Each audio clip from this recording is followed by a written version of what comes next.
Taylor Ward, and I am the Community Engagement Coordinator at Just Solutions Collective. The Just Solutions Collective identifies and promotes just solutions to climate change for Black, Latinx, Asian, Indigenous, and frontline diasporas and provides informed analysis, reports, and more on the just solutions with the climate crisis that supports the replication of community developed, equitable, just solutions projects and policies. Thank you all again for joining us for the Intro to Green Banks and Public Banks webinar. This webinar will provide an overview of both types of financing and how they can help fund a clean energy and climate work that benefits communities of color and low-income communities. Our event will include presentations from Sylvia Chi, the Senior Strategist at Just Solutions Collective, Charlie Sciammas, the lead community organizer for Poder, and Eric Shrago, the Vice President of Operations of the Connecticut Green Bank. After hearing from these amazing practitioners, we will have a Q&A session, so feel free to put any questions that you have throughout the presentation into our Q&A box, and we'll get to them towards the end of the event. And with that, I will turn it over to Sylvia. Hey everyone, thanks for joining us, and let me work on sharing my screen. Yeah, thanks for joining us, and let's get started. So this is the agenda that Taylor just described, and yeah, let's just get right into it. So first, I just want to start off really high level. How do banks work? What are banks? At its most simplest, banks take and hold money as deposits, and then they pay depositors for the privilege of holding that money an interest rate. So that interest rate is usually expressed as a percentage, and you can think of that as the cost of borrowing money. And then they use those deposits as their funding base to make loans to borrowers. Borrowers then repay the banks plus a higher interest rate, and banks make a profit on the difference between those two interest rates. The higher interest rates they charge to borrowers, and the lower interest rates they pay to depositors. On the right is a diagram that I made a while ago. It's a little, it's not perfect, but it kind of illustrates a simple model of like how a city might bank. And so we can just run through this really quickly. If we say, like, for sake of this demonstration, the city puts $100 in the bank, and the bank has to keep $10 in reserve. The reserve requirements are set by banking regulators, and it's usually more like 3 to 10%, but we'll say 10% for the ease of the math here. So they keep $10 in reserve out of that $100. This arrow for fees and interest is actually backwards. The bank pays interest back to the depositor, the city, and then they keep the $10 in reserve. They lend $90 out for some activities. So if you're like a Chase or other Wall Street bank, you might loan that $90 out to some fossil fuel companies. And then the borrowers pay fees and interest back to the bank. So that's basically how banks make money. And also the image doesn't show it, but then when the money comes to the borrower then puts that money into another bank or the same bank, and then the process repeats itself. That $90, you take 10% of it in reserve, and then you lend out 90%, and you see how the money that's out there multiplies. So that's kind of the magic of banking, is that multiplier effect. There's lots of different types of banks, and so I just wanted to kind of share this table that kind of describes the different categories. And these are all kind of generalizations. It's not like hard and fast rules for all of these. But a commercial or retail bank is probably what most people think of when they think of a bank. And these are like most like Wall Street banks. They'll take deposits from individuals and companies. Big banks can take deposits from cities and other public sector entities. They'll also provide day-to-day financial services, meaning like checking or savings and mortgage services and like payroll stuff for companies and governments. And then they use the money that they hold as the basis for providing short and long-term loans and credit for individuals, companies, and governments. Their savings banks are like a type of commercial or retail bank, and that is just like the name says, they're focused on personal savings accounts. Postal banks are also a subtype of this, like a retail bank that is focused on personal banking, and they provide a limited range of personal financial services. We used to have postal banking in the US. We don't anymore, but other countries still have postal banks, and there's a movement now to try to bring back postal banking as well in the United States. Development banks are another big category of bank, and investment banks also are kind of similar to this. This type of bank, basically, they don't take deposits. You can't like walk into a development bank and open a checking account. They don't do day-to-day financial services, but they provide financial services for longer-term investments in infrastructure. They provide financial services like loans or loan guarantees, other kinds of credit to the public sector, to commercial banks, and to corporations. And then there's this category of universal, which is kind of a catch-all for combinations of the above. So sometimes you'll have a bank that does some of the work that development banks do, and they also do some of the work that like a retail bank does. And then I also threw in credit unions into this table just because people are always curious about how they fit into this landscape. Credit unions aren't banks, primarily like in how they are organized. They're like a financial cooperative and are owned by the member depositors, but they take primarily personal, like individual deposits. They provide day-to-day financial services, and then some of them also provide like some small business lending, but they're mostly kind of like personal banking services. So that's kind of the landscape of banks, types of banks. And then when we talk about public banks, what we're usually talking about is a government entity that owns and operates the bank. And this is not very common in the US, but it is really common around the world. And depending on your definition of what a public bank is, there's a lot of different categories and ways to look at the data. But if you look at the dominant public ownership model of a public bank, meaning that like over 50% of the bank is owned by a government entity, there are 910 of them around the world with $49 trillion in assets. And then national development banks, which are development banks that are owned by a country, there's over 250 around the world with 5 trillion in assets. And then in all banks in general, like all financial institutions, there's at least 32,000 banks around the world with $281 trillion in assets. So you can see there's a big range depending on the definition, but it is a pretty significant portion of the banking sector in general. And then just some examples of public banks around the world. There are the Sparkassen Savings Bank Network in Germany is a famous one, type of public bank. That's a commercial, or actually like it's a savings retail bank. Development banks, you've probably heard of the World Bank. There's also the Nordic Investment Bank, which is co-owned by the Nordic countries and 3 Baltic countries as well.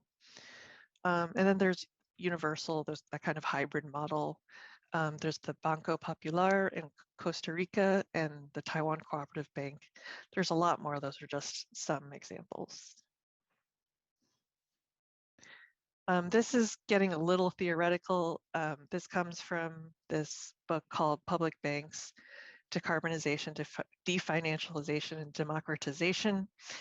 And this is just showing that like we have that very simple definition of government owned and operated for public banks, but you can take a more dynamic view of it, and this kind of lays out the 4 dimensions of different ways of looking at public banks. And generally, the idea is that it doesn't necessarily have to be owned and operated by a government. You can think of public banks as banks that have a legally binding public interest mandate, or they're created by public law, or otherwise have some meaningful public representation or control, or some combination thereof. Public banks have to, like by definition, they have to perform some kind of banking functions or financial intermediation, but they have no innate purpose or policy orientation, meaning that the purpose or policy orientation can vary and can change. So some types of public banks will mobilize money for industrialization. Some are focused on social development, for example. And then public banks aren't inherently pro-private or pro-public. They can function in either the public or private interest. And in general, they persist as a credible, contested, and evolving institution, meaning that they are what contending social forces make them to be.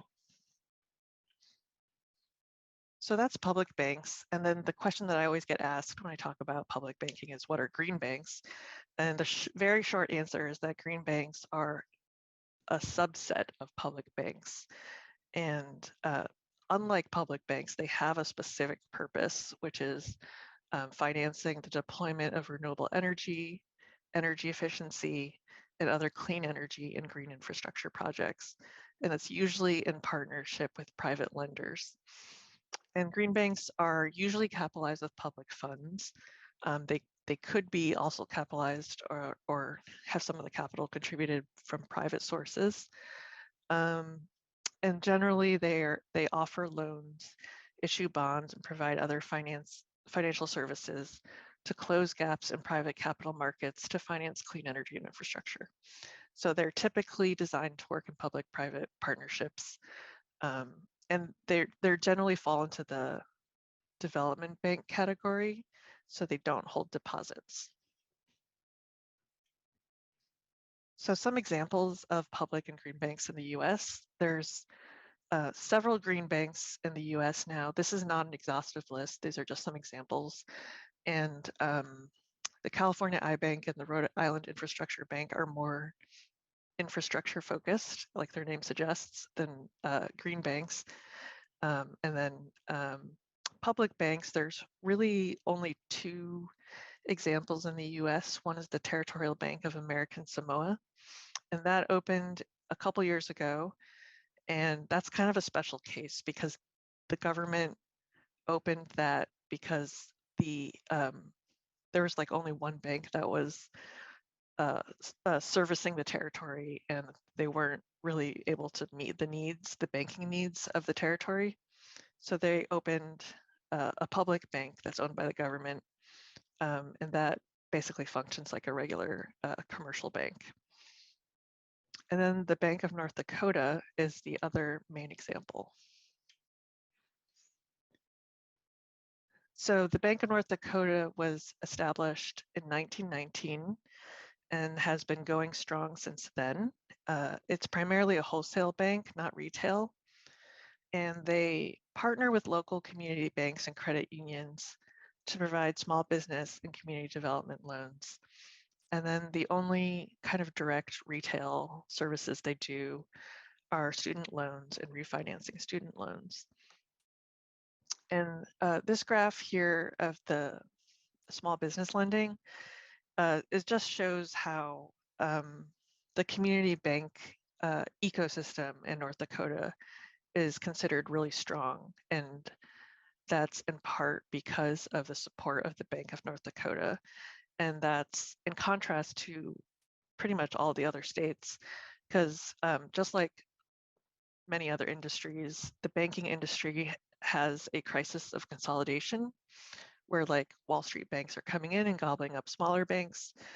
That's not so much the case in North Dakota because of the support of the Bank of North Dakota. And then You'll also see on the right this graph about the payroll protection program. And North Dakota did really well in terms of getting those loans out to workers. And that's thought to be because of the strong relationship between the community banks and the Bank of North Dakota. So the Bank of North Dakota holds the state's deposits and as well as other deposits from like public agencies, school districts, and towns. And then here's some numbers about how the bank has been performing. I didn't get a chance to update this, but the statistics are consistent in the more recent years are consistent. Basically, they're doing quite well with record profits year after year and have a pretty strong return on investment and earn money for the state. Yeah. So why should EJ communities care about public and green banks? The main reason is they are a financing source with that multiplier effect, which is really powerful. And they can be more accountable to environmental justice communities and concerns than private banks, depending on the governance model and mandate. Like we talked about earlier, accountability and democratization is not inherent. It has to be designed into the bank to achieve those goals. So this picture is from the Standing Rock protests to the Dakota Access Pipeline. And one example here is that just the Bank of North Dakota financed deployment of private security forces to counter the protesters in a really brutal way. So that's just an example of how the bank wasn't designed to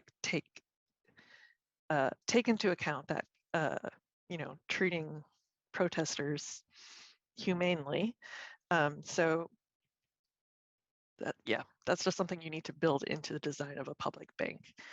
And in general, because public banks are generally new institutions in the US, there's a lot of potential to design them to center environmental justice and racial justice in their governance and their programming and policies.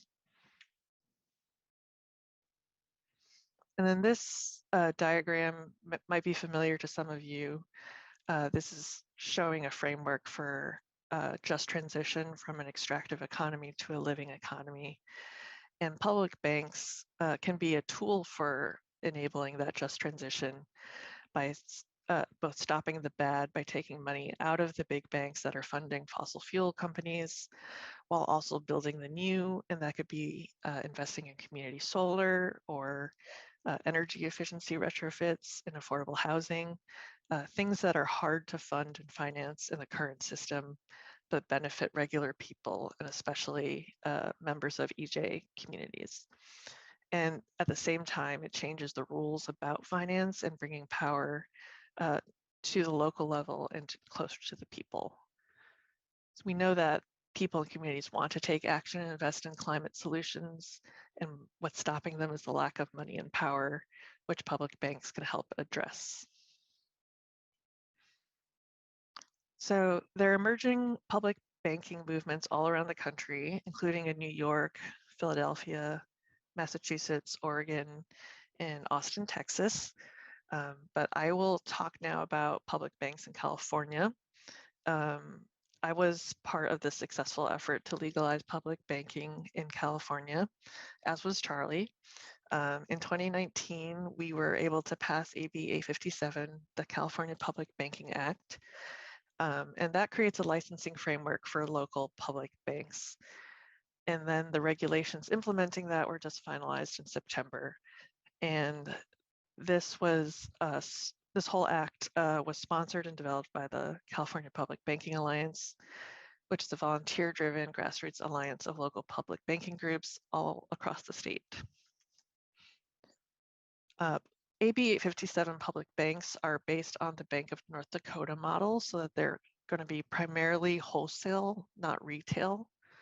and they will hold local government deposits and partner with local community banks or credit unions to make loans. They'll be owned by a city or county or combination thereof. They'll be formed as a nonprofit corporation and governed by an independent board of directors. So it won't be like the Public Bank of San Francisco is not going to be the Board of Supervisors of San Francisco running the bank directly. And then each bank will develop its own business plan and loan policies. And because everyone asks, since we're in California, they are cannabis agnostic. There's nothing in AB 857 that says you can or can't have cannabis business money. So how do we create public banks in California? We have a process where cities and counties have to apply to the state regulator, DFPI, for a license. And the licensing process is very similar to the process for regular banks. Basically, you submit your business plan to the regulators, and there's a lot of back and forth after that to get your plan into shape for approval. There's a bunch of requirements in the law for what you need to do before you apply to the regulators. So the local agency has to conduct a viability study, and then the governing board of that local agency, meaning the city council or board of supervisors, has to approve the study and then also approve a motion to actually apply. And the elements of the study are on the slide. It's basically, financial projections, and then a description of the governance structure, and the purposes of the bank, some more like financial information. There's also a voter approval requirement or referendum, only in the case of counties or non-charter cities. And then, like we said, since this is based on the Bank of North Dakota model, there is this non-competition aspect to it. So we're trying to encourage that partnership model that Bank of North Dakota uses. So 857 banks can always do local agency banking, infrastructure banking, wholesale lending, and participation lending. And that is basically, working with other banks to do lending, and also holding deposits from local agencies. And local agencies in this context is defined to mean cities or counties. They can only provide retail activities if they're conducted in partnership with local financial institutions. And local financial institutions we have defined in the law as CDFIs, which are community development financial institutions, credit unions, or small community banks. So this definition excludes Wall Street banks and big banks. But if there's no local financial institution in the jurisdiction that offers a certain retail service, then the public bank can offer it on its own. So for example, if we say the Public Bank of San Francisco wants to offer a no-fee checking account, and there's no local financial institution that offers a no-fee checking account, then the public bank can go ahead and offer it. If a local financial institution offers a checking account that has like a minimum balance requirement, that doesn't count as the same thing. So the public bank can still offer it.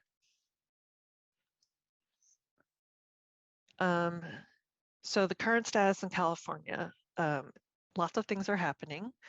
In East Bay, which is Oakland, Berkeley, Richmond, and Alameda County, they've completed that viability study that's required, and it's currently being considered for approval in all those different jurisdictions. The city of Richmond just approved it last night, and it's going to be considered by Oakland, Berkeley, and Alameda County as well. In Los Angeles, the city council has approved an action plan to develop the business plan, and they're currently working on a request for proposals for a consultant who will assist them in that process. And in San Francisco, the Board of Supervisors created a working group that will develop a viability study and business plan. And we've already hired a consultant, and I'm on that working group, and our first meeting is in a couple of weeks, on April 21st. So that is the current status in California, and I will pass it to Charlie to talk a bit more about the community vision for the Public Bank of San Francisco. Good morning, everyone, or good afternoon, depending on where y'all might be. I appreciate the opportunity to, be part of this conversation today, and really want to just share some perspectives coming from a grassroots environmental justice community-based organization, and also as part of the coalition in San Francisco that has been a driving force behind creating a public bank. Our public bank coalition in San Francisco includes a number of different organizations, in addition to Poder, which I'm a part of, the Lawyers Committee for Civil Rights, United Educators of San Francisco, the SF chapter of the DSA, the NODAPO Coalition, the Bill Soar Housing Project, Council of Community Housing Organizations. So I'm here with people organizing to demand environmental and economic rights. We were founded in 1991, inspired by the growing environmental justice movement. And we have a long tradition of organizing deeply within, in particular, the Latinx immigrant youth and families, and joining together with other immigrant, Black, and people of color communities to advocate around environmental and economic justice, really looking at the lens of community health, affordability, youth empowerment, equitable development, migrant rights. And I just want to share a little bit of the community lens for how we're approaching the development of a public bank in San Francisco and thinking about it from the perspective of how our environmental justice work has been evolving over the last 30 years. So organizing for environmental justice in the San Francisco Bay Area has been adapting to many environmental conditions and threats. And it has made us approach the work with a unique lens. So if we think about it as kind of 4 generations of organizing approaches, it might look something like this. Really beginning with organizing efforts to stand our ground, to push back against harmful toxics and development. That really kind of then leading the way towards how can we be more proactive, do more community-based planning, put the people in charge of planning their own communities instead of just responding to these external threats. The 3rd generation of EJ work has really been about stewardship and building that collective and community-based governance. And we're in a position right now where we're really wanting to push the conversation forward around a just transition. What does it look like to develop a just and sustainable economy that's in the hands of the people? So I'll say something about each of these 4 kind of like areas of EJ work in this presentation. So this first generation is literally about fighting for survival, pushing back against forces of environmental racism, displacement. Over the years, kind of many of the organizing campaigns have come about in order to respond to particular threats. For example, diesel trucking in the heart of our neighborhoods, which have put sensitive communities in harm's way. Fighting back against luxury development that fuels gentrification and displacement, organizing to stop expansion of fueling stations with their accompanying cancer risks, opposing policies such as gang injunctions in our neighborhoods, which are examples of environmental racism, and joining in solidarity with other environmental justice groups to push back against dirty power plants, such as the one in San Francisco, the Potrero Power Plant, which was one of the dirtiest in California and finally closed. So naturally, we begin to think about what can a public bank finance in terms of these first generation threats. And, we've been hearing about some of them already. We think about what does it look like to scale up 100% affordable housing? What role can a public bank play in being able to kind of bring to scale and develop zero emissions trucking? What does it look like to ensure that we have prohibitions on the proliferation of arms? How are we getting towards zero emissions distributed energy and community choice aggregation? What about infrastructure for electric charging? Each of these are examples of this is what we want to bring to our communities in response to very direct kind of environmental threats and hazards that we have been experiencing in EJ communities. So the second generation of EJ work has really been about pivoting to reclaim community voices and community control to plan for our futures. A landmark campaign that we were helping to lead involved creating a community plan, the People's Plan for Jobs, Housing, and Community in San Francisco's Mission District. This was a multilingual, multi-generational participatory planning effort, really looking at land use and how can we appropriately develop the neighborhood in order to protect community health and meet people's needs. Similarly, using tools of community mapping, we led an effort entitled Better Neighborhoods for Our Same Neighbors, which identified over 30 plus opportunity sites in our local neighborhood for how we can advance healthy, equitable development. And then also have drilled down on individual sites and convened participatory planning processes to design new affordable housing, such as the Babel Upper Yard project, which is right next to a major transit hub in Southeast San Francisco.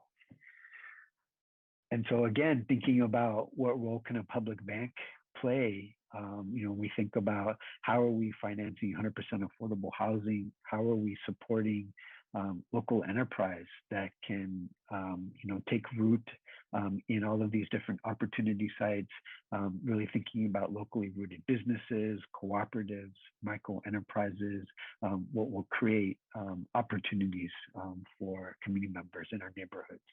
How are we supporting the development of public infrastructure? How are we doing land banking? Developing community-supported agriculture as other examples that are outcomes of these community planning processes. In the third generation of the EJ work has really been about being more intentional about collective and community governance so that decision-making is really in the hands of the community. And that has involved building spaces for collective and community governance. So one example is Hummingbird Farm, Southeast San Francisco, is on publicly owned land that is stewarded by the community, was the outcome of an organizing campaign that we led. And now produces food, medicine, builds community, and is an important space for organizing and resilience in that part of the city. Another example is a community bicycling cooperative that we also launched, Bicis del Pueblo, which puts bicycles in the hands of community members and then also builds the skills to build bikes, to maintain bikes, to ride them safely, and to really offer them as a viable alternative. Similarly, development of community action teams and community oversight bodies are emblematic of these spaces of collective and community governance. And one example is even the Reinvest in SF working group that Sylvia referenced, which will be an important oversight body to help guide the implementation of a public bank in San Francisco. So thinking about what role can a public bank play in financing this work is really thinking about cooperative development, community land trusts, housing cooperatives, limited equity housing. All of these are examples of investments that build community assets and also build community control.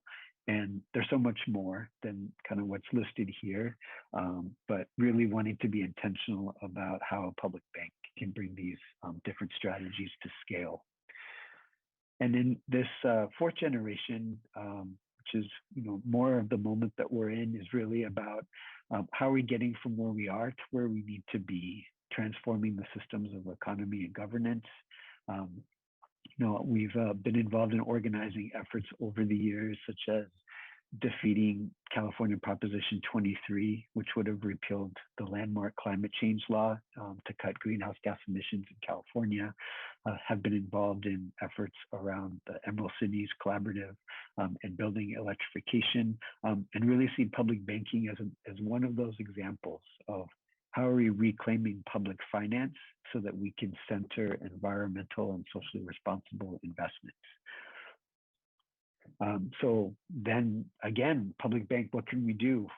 Local clean power build out, really thinking about community distributive energy cooperatives, thinking about solar installation on public facilities, energy efficiency, waste management, building electrification, public infrastructure.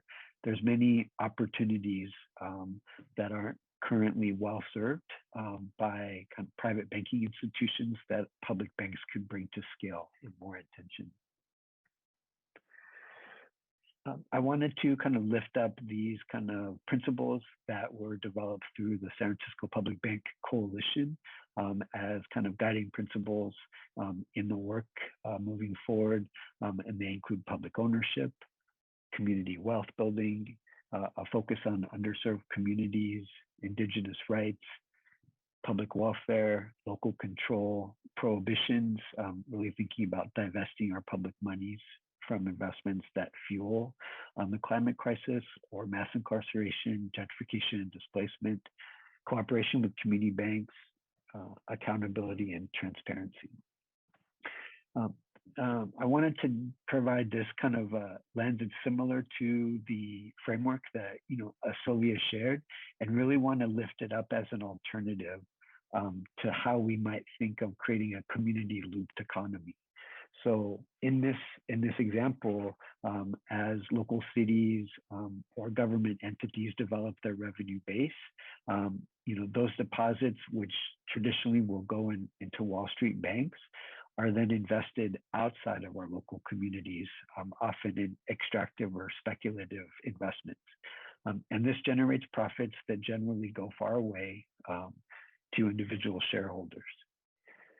And so if we contrast that with a model that is based on a community looped economy, instead of depositing in Wall Street banks, the city's deposits go into a publicly owned bank, which makes mission-driven investments that advance social, economic, gender, racial, environmental equity. Examples that are here include public infrastructure, affordable housing, alleviating student loan debt, renewable energy, sustainable food systems. And the return on investment goes back into the public bank in order to grow revenues for the city and then get reinvested back into the community. So that's where we're closing the loop and really connecting with community needs. So we're at a point in San Francisco, as Sylvia described, where we're building the foundation. The Reinvest SF working group, together with the local agency formation commission, a consultant team, community stakeholders, are beginning a process to develop a business and governance plan.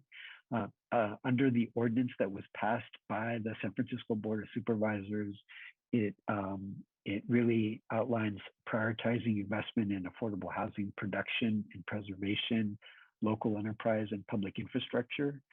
And so it's really now about ensuring that the business plan reflects the path that we want to take. We need to be asking the right questions. We need to be developing the right models. That business and governance plan is our tool to not just uplift our values, but also to model how they look in practice. So it's a very exciting moment and very high stakes moment as well, just to ensure that the institutions that we're building really reflect what the community wants to see out of a public bank. And that's the end of my talk. Thank you so much. Encourage you to learn more by checking out some of these websites and following us on social media. And really excited to learn more about the example of the Connecticut Green Bank from Eric. Thank you. So I'm Eric Shrago. I'm the Vice President of Operations at the Connecticut Green Bank. And I think hopefully you'll see from this presentation that the work that we're doing fits well with the idea of community banks. And I really applaud Sylvia, Charlie, and Poder for all that they're doing in terms of public banking and bringing this to a reality in California. So Connecticut Green Bank, our mission is to confront climate change and provide all of society a healthier and more prosperous future by increasing and accelerating the flow of private capital into markets that energizes the green economy, which is basically, it's a nice way of saying, you know, we're a bridge between the private sector and the public sector, and helping to make sure that there aren't financing gaps or structural market gaps that prevent renewable energy from being developed.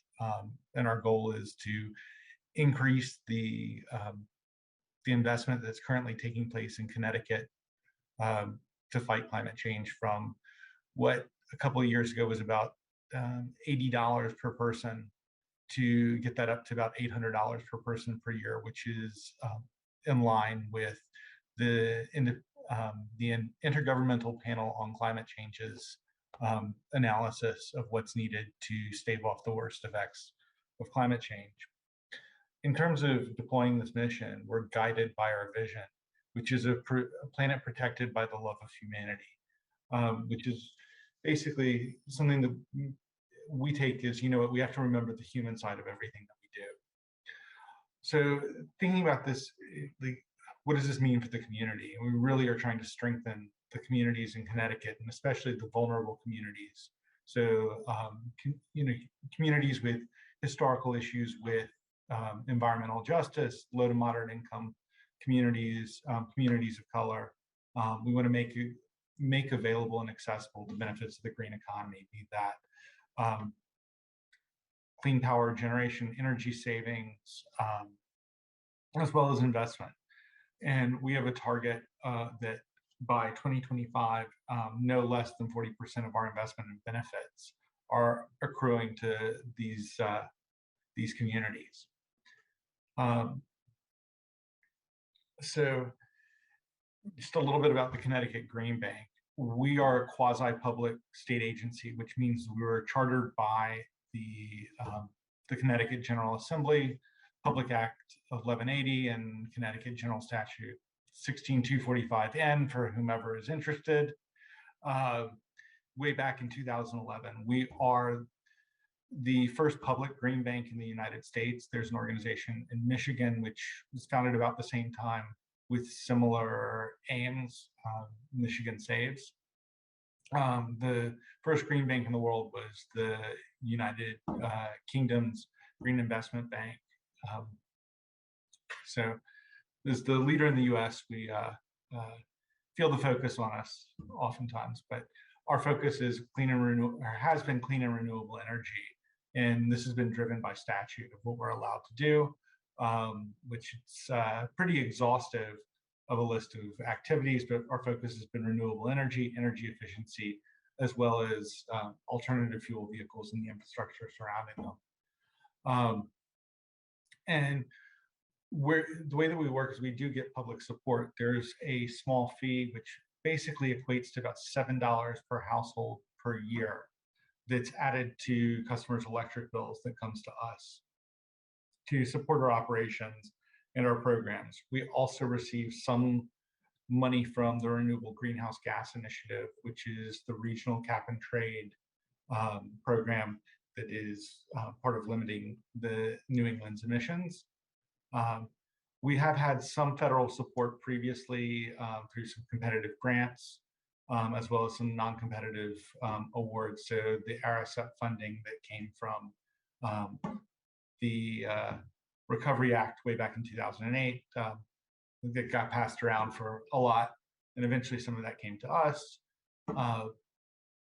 And then ideally there will be a national climate bank, depending on what might ever happen with Build Back Better. That's another potential support. We also have significant bonding capacity, which means that we can raise funds much more cheaply than many of whom we work with, which allows us to expand our activities. and help enable those projects. And we have partnered with some foundations in terms of raising funding. What is the green bank model? We are basically, our goal is to reduce people's energy bill and provide them savings at something that is more affordable than what they're currently paying. Going back to the 1980s and 1990s with the deregulation of the energy industry, there was a lot of pressure from public groups to limit utilities from just going out and not worrying about customer usage and just trying to rake in profits. And so a lot of incentive programs were started, oftentimes getting people to make upgrades to their homes and businesses. So lots of things like, oh, put in more efficient light bulbs. Over time, people began to notice, like, hey, once that money goes out to a customer, it's never coming back to us. This isn't an efficient use of public funds. And so that out of that, the green bank model was born with the thought that, you know what, if we can find other ways to reduce the cost rather than just giving somebody a grant, then that's more effective because we can reuse that funding. So we've switched from a model of just giving out incentives to providing financing at rates that are more optimal, that have the same desired effect. So what happens is we end up with financing a renewable energy project of some sort, be that energy efficiency, solar. We've financed some fuel cells. We've done some hydro work. We've done some wind. We have a couple of anaerobic digestion projects. Anyway, those are going to provide savings to the customer, so they're going to end up paying less. Yes, there's going to be an ongoing payment for whatever that project is. So a loan to finance the solar, a lease to finance that covers the cost of that solar, or some other payment related to whatever the project is. But it's going to drastically reduce the energy bill, so the combined payment should be less than what people had been paying previously. So we're providing savings, and we're providing something that's cleaner, healthier, and ideally more reliable. How do we do this? We do still use incentives, despite everything I just said. We've just structured them in ways where we can cost recover those savings and cost recover those funds.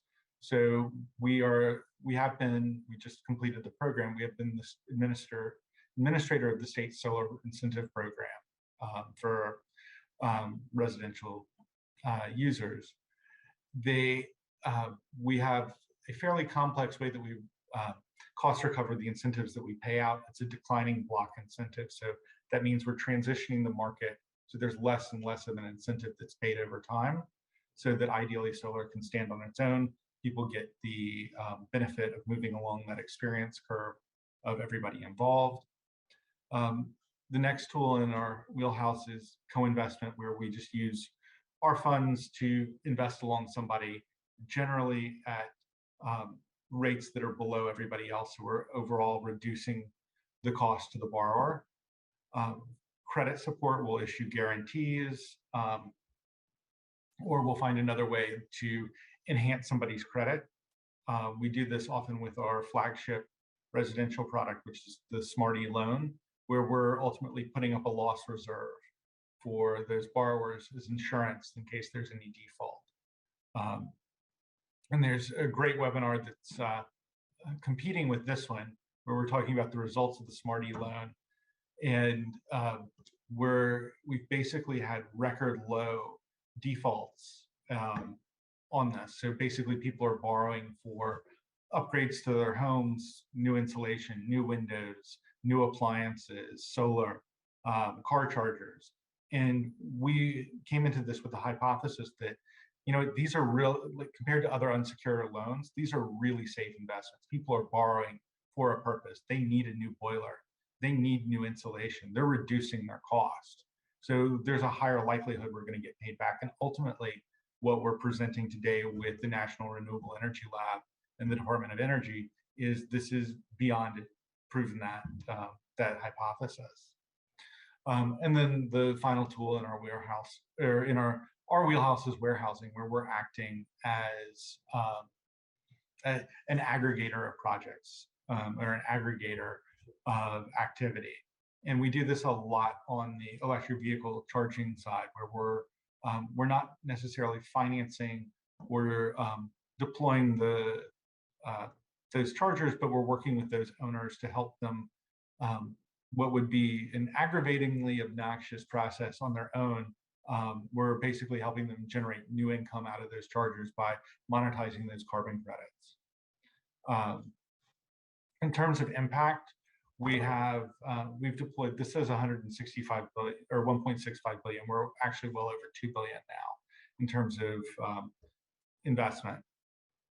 We've generated upwards of $100 million in tax revenue for the state of Connecticut out of that.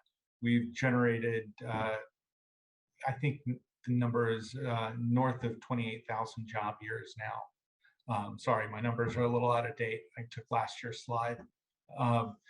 That we've generated in terms of supporting these projects.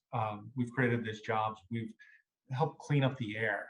We've taken 8.9 tons of CO2 out of the air, which is great for climate change. But in terms of just air quality, we've also taken a whole lot of SOx, NOx, and particulate matter, which has created public health savings in the state.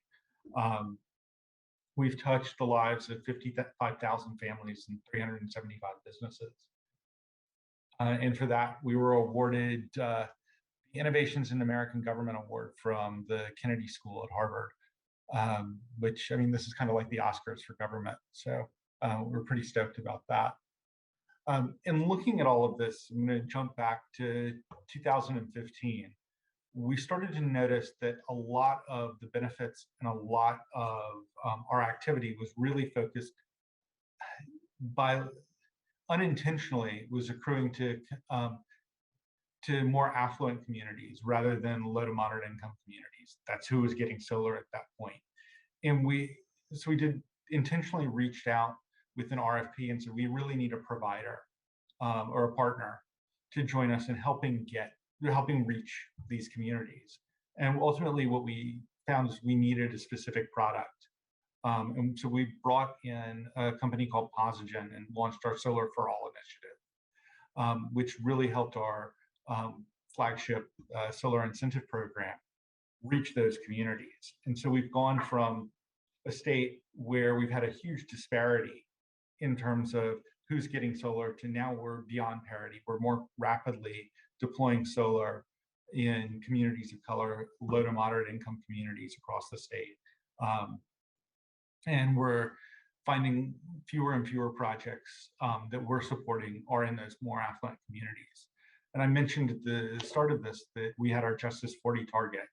And I'm thrilled to say that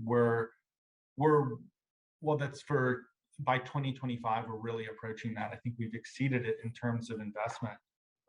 We're at 47% of our investment has gone to these vulnerable communities. 36% of our projects are in them, and about 40% of the generation capacity that we've installed are in these communities.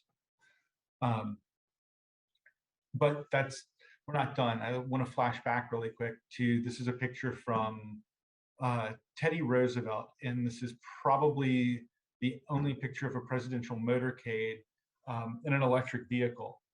And so this is Albert Pope, who owned Pope Industries, which was an electric vehicle maker way back at the turn of the 19th century. And this is President Roosevelt and Albert Pope taking a test spin through downtown Hartford.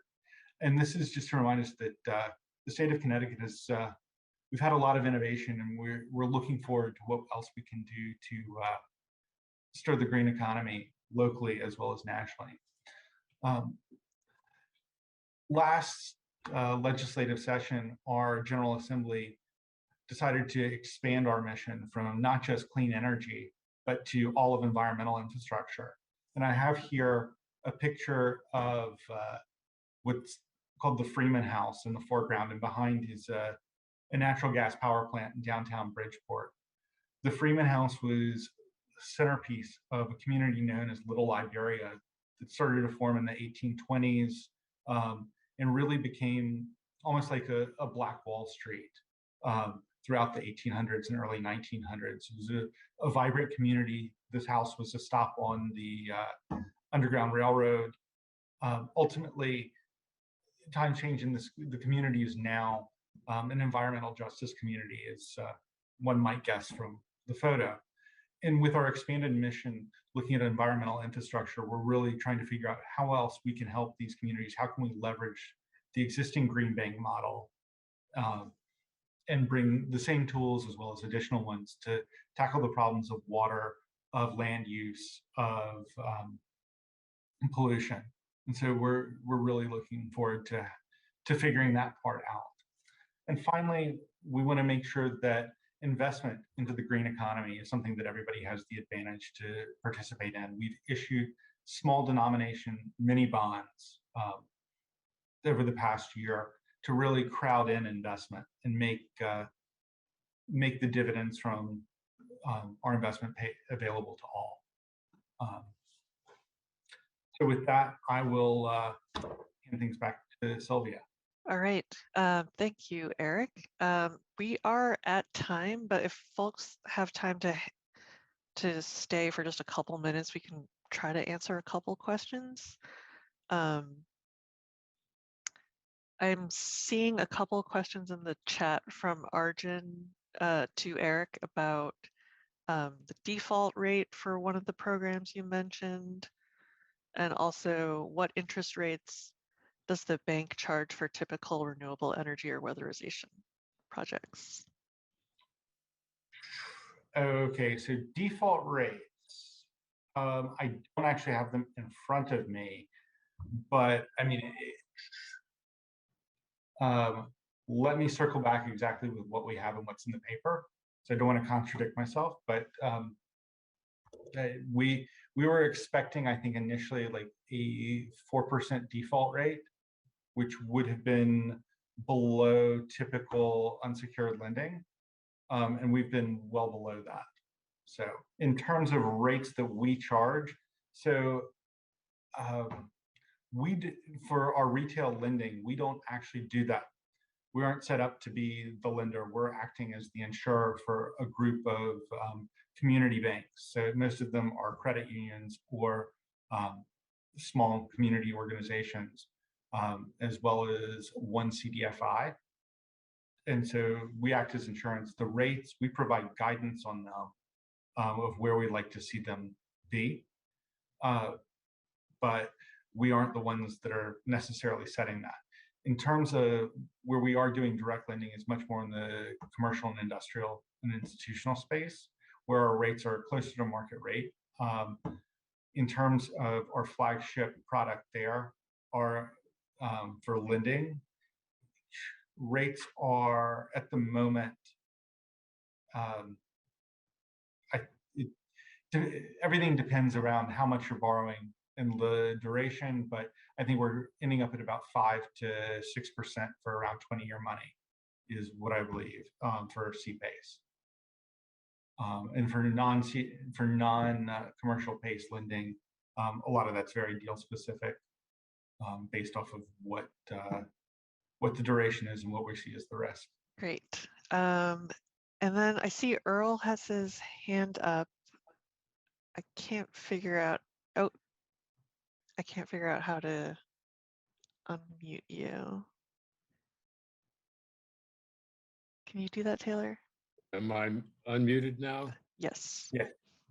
Yes. I'd like to ask if you have any plans to convert your green bank to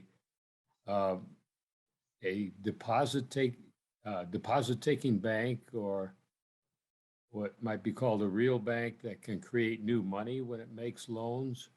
I did a quick calculation based on the size of the Bank of North Dakota, which has about, I think, $5 billion in loans outstanding, and assuming Connecticut's about 5 times larger in population, that would enable you to generate about $25 billion in loans. Is that under consideration? That's not something we've considered. I think we're very focused and committed to the environmental infrastructure and clean energy mission that we have. I think expanding beyond that it makes my head spin just from my operational role a little bit. But I do see the benefit of it. It hasn't been something that we've ever really considered. Well, you would be able to increase your lending for environmental purposes, even if you kept that as your exclusive focus. You could increase it considerably more than you do now. And so it seems to me it would be worth considering converting to a deposit-taking bank that creates new money when it makes a loan. I'll take it back to the rest of the group. Thank you. It is also just to add, it's not at all an easy thing to do. The regulatory structures don't exist for that yet, so it's definitely would be a big challenge and would require a lot of political persuasion as well. I'm seeing another question in the chat. Through what mechanisms do community depositors or consumers access funds, electronically or physical? Are there branches located accessibly for the communities your bank serves? I think, is that for Eric? So I think if it's for me, we don't take community deposits. We basically get our funding from the utilities, from ratepayers, and we in turn lend that out. We're not taking anything. In terms of branches, we try to have as little of a physical presence as possible. All right. Well, I'm not seeing any other questions, but feel free to reach out to us if you have any more. And as Taylor said, we will be distributing the recording and some other materials shortly. And yeah, there's that post-event survey. Please also feel free to give us some feedback. All right. Thanks everyone for joining, and thanks especially to Charlie and Eric for speaking today. Thank you.